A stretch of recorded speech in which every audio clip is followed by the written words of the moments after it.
SimpleStamping.com. Thanks for stopping by to my 2-minute Tuesday tip video.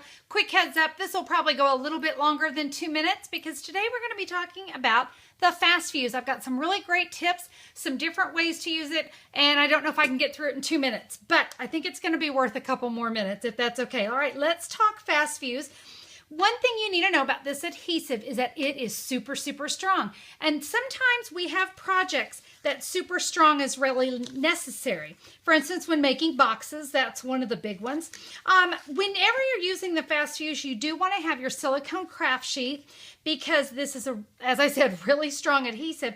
And if it gets all over your work surface, the paper that you're working on, everything wants to stick to it. We don't want that, right? So I've got here a box that's kind of all ready to go.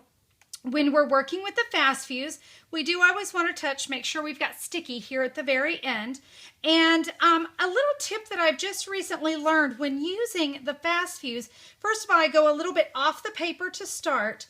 And you know, when I first got this product, I used a really heavy hand. And I found that the lighter of a touch that I use on my paper, the easier it is to work with. I'm barely touching it to my paper. When I get to the end, just give it a little flick. But for so long, I was like, you know, really going to town. Well, if you'll just look at this. Oh, look, it's even taken my paper off. I was almost a little too light there. Woohoo! All right, again, sometimes you just have to roll it to get it started.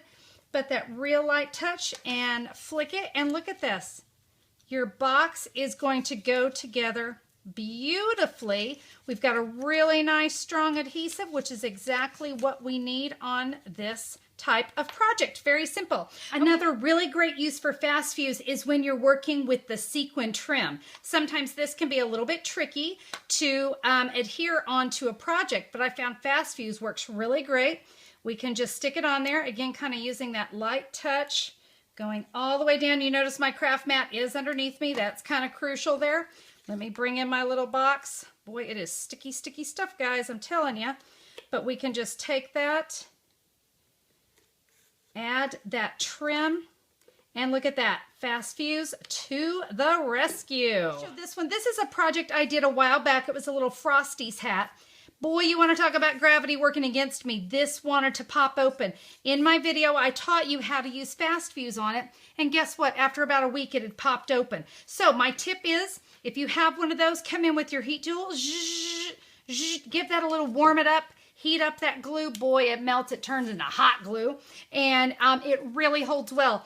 I went and heated this one up. I have definitely had no more problems with that coming apart.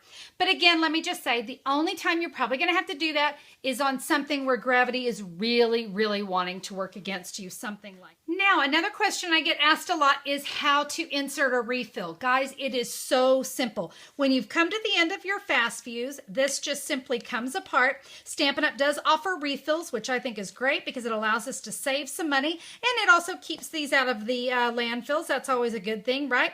So you're going to just simply remove this. It pops right out, very easy. You're going to notice you have two different ends on your fast fuse. One of them has these little nubbies and one of them doesn't. We want the ones with the nubbies. You're going to open up your package with a brand new refill. And you can see I've got 3 little holes here. I've got 3 little nubbies there. I find it's easiest to just line up this one right here on the bottom, pop it in. It doesn't even pop in, it just goes right in. Put that right back together and you are ready to go. Well, guys, there you have it. Everything you want to know about fast fuse and probably more than you wanted to know. I hope that you find today's tip helpful. And now listen, if you are in a high humidity area, I know some of you have said that you've had trouble with the snail adhesive, that it won't stay and it won't really adhere. Listen, fast fuse is going to be your new best friend. I highly recommend that you just take a little switch over to fast fuse. Don't worry, you're going to have plenty of uses for your snail adhesive too. But when you're working with that high humidity, let me tell you, fast fuse is going to be your new best friend. I can tell you that. Remember, you can order fast fuse, add it to your next order at SimplySimpleStamping.com. I've got an online order button for you. Just be sure to add that and some refills. Make sure you get a couple of those refills to have it on hand because, boy, you don't want to run out, right? Not when you're in the middle of a project. So be sure to check it out at Simply Simple Stamping. You guys have a terrific Tuesday, and we'll see you soon. Bye-bye.